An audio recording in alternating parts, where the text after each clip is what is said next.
రాజేశ్వరి మా ఊర్లో వంట చేయడానికి వచ్చింది.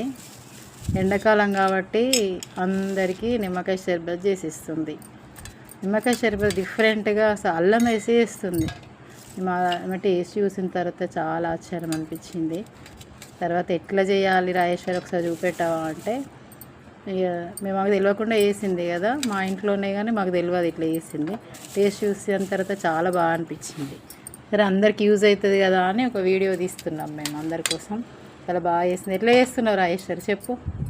ఈ నిమ్మకాయలు కట్ చేసి రసం దీంట్లో విండాలి, అల్లం ముక్కలు కట్ చేయాలి, చక్కెరను అల్లం గ్రైండర్ పట్టి నిమ్మరసంలో కలిపి వాటర్ చల్లటి పోసి కలిపి పోసుడు.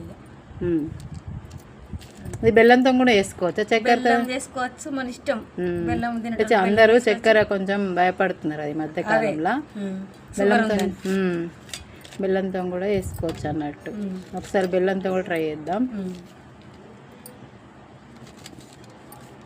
మంచిగా ఉంటుంది బెల్లం వేసినా, ఆరోగ్యానికి మంచిది. అల్లం ఇస్తాం, ఆరోగ్యానికి మంచిది, ఎండాకాలం మంచిగా ఉంటుంది. అవును,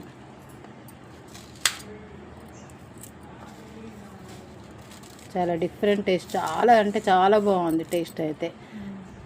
అందరు వచ్చిన వాళ్ళందరూ 13 రోజుల కార్యక్రమంకి మాకు రాజేశ్వరి చాలా బాగా చేస్తుంది వంటలు కూడా.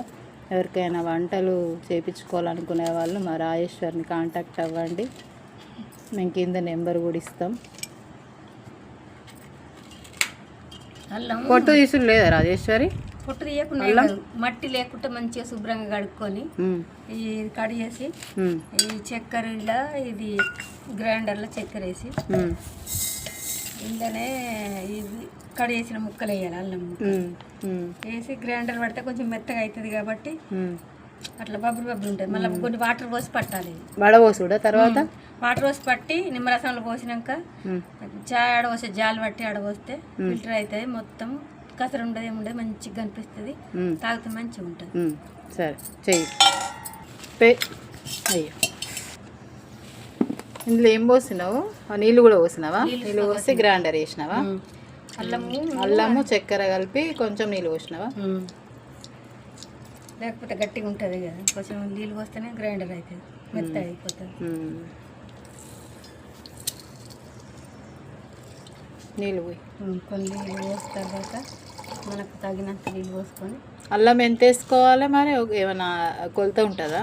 అందాజకి వేసిన ఇప్పుడు ఒక 4-5 నిమ్మకాయలు అయితే ఒక 2 ముక్కలు గింత వేస్తే అయిపోతుంది. అట్లా